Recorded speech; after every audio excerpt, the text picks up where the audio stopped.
अटक झालेले कार्यकर्ते होते की नाही, हाच मोठा पहिल्यांदा सगळ्यात मोठा प्रश्न आहे। आम्हाला न्यायालयावर पूर्ण विश्वास आहे।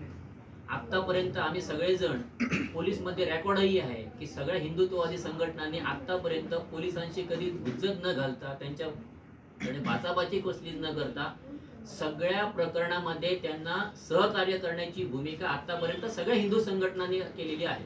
त्यामुळे आम्हाला संशय येतोय की आमच्या बऱ्याचशा कार्यकर्त्यांना ह्याच्यामध्ये गोवलं जातं। त्यामुळे आम्ही माननीय मुख्यमंत्र्यांपर्यंत, माननीय मुख्यमंत्री देवेंद्रजी फडणवीस यांच्याकडे बसून थोडीशी चर्चा या संदर्भातली निश्चित करणार आहोत। त्यामुळे तिथं नेमकं काय झालं, तिथं काहीच बऱ्याच गोष्टी अशा आहेत की ही जी गाडी जी आहे आता जी गो मांस भरून येणारी, ही पहिल्यांदा कायदेशीररित्या तिथून हलवण्याचं तिथंच ठेवून ती पंचनामा व्हायला होता, तो न झाल्यामुळे बरेच प्रकार हे संशयास्पद पुढचे सगळे दिसून येत आहेत। त्यामुळे ह्या घटनेमध्ये न्यायालयीन चौकशी आता सुरू होणार आहे। या ह्याच्यातून पोलीस चौकशी सुरू झालेली आहे। न्यायालयात त्याचा निकाल आपण संपूर्णपणे त्याचे जे काय पुरावे असतील किंवा हे काय असतील ते आपले वकील सगळे सादर करतील। पण न्यायालयावर आम्हाला पूर्ण विश्वास आहे की आम्हाला सगळ्या आमच्या 16ही कार्यकर्त्यांना न्याय मिळेल या ह्याच्यातून। त्यामुळे इथून जी वाहतूक जी सुरू जी आहे ती आतापर्यंत की थांबवली का गेली नाही, हा मोठा प्रश्न आहे। त्यामुळे ह्या घटनेचा मागील काही घटनेंशी काही संबंध आहे ह्याचाही संशय येत आहे। त्यामुळे आमचं पोलिसांशी वैरत्व नाहीये, पण मुळात ह्याच घटनेमध्ये एवढ्या प्रमाणामध्ये तरुण हिंदू कार्यकर्त्यांवर भयानक गुन्हे दाखल करण्याचं जे झाली प्रयत्न जो झाला त्याच्या मागे प्रश्नचिन्ह निर्माण होतोय। आणि म्हणून या सगळ्याची सखोल चौकशी व्हावी म्हणून आम्ही नक्कीचपणे मुंबईला जाऊन किंवा माननीय मुख्यमंत्र्यांची जिथे आम्हाला जवळपास भेट मिळेल तिथं भेट घेऊन आम्ही निवेदन सादर करणार आहोत। आणि ह्याच्या पुढे पोलिसांना याच्याही पेक्षाही जास्ती मदत करण्याची तयारी सगळ्या हिंदुत्ववादी संघटनांची आहे।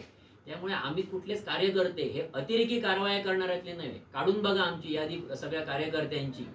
आज ज्या 16 जणांना अटक जे केली किंवा आणखीन काय, त्याच्यामध्ये असंही आहे की त्याच्यामध्ये ते सांगतात की आम्ही तिथं न होतो म्हणून, हे ऐकून सुद्धा पोलिसांनी घेऊ नये की काय असंही आता आम्हाला वाटायला लागलेलं आहे। त्यामुळे हा एक मोठा प्रश्नचिन्ह निर्माण होतो असं वाटतं। 2 वर्ष सुद्धा लागली तरी चालेल, पण आम्हाला 100% खात्री आहे ते गो मांस त्याच्यामध्ये होतं म्हणून, जे पुरलं गेलं म्हणून जे सांगतात तिथेच ते सगळं खोदून काढलं पाहिजे आणि ते तपासायला पाहिजे।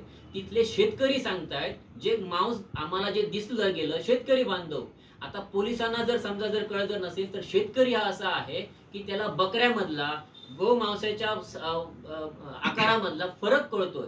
आम्ही ज्यावेळी चौकशी केली त्यावेळेला शेतकऱ्यांचं म्हणणं असं आहे की ते गो मांसच असलं पाहिजे म्हणून, असं सुद्धा आम्हाला एक आता बातम्या ऐकायला यायला लागलेल्या आहेत।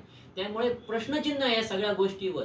आमच्या कार्यकर्त्यांनी राष्ट्रासाठी आणि धर्मासाठी जर रस्त्यावर उतरून जर पोलिसांना मदत करण्याचा जर आमचा जर प्रयत्न जर असेल तर याच्या पुढे पोलिसांनी समजून घेऊन प्रामाणिकपणे त्याची चौकशी करून गुन्हे दाखल करायला आमचंही हरकत नाहीये या सगळ्या गोष्टींमधून। पण ह्याच्यामध्ये विनाकारण काही गुन्हे दाखल केले गेलेत असं आमचं म्हणणं आहे। आमचे दिवसभरातले सर्व अपडेट्स, ताज्या घडामोडी आणि थेट लाईव्ह पाहण्यासाठी सबस्क्राइब करा, लाईक करा कोकणचं नंबर 1 महा चॅनल कोकण 7 लाईव्हचं YouTube चॅनल।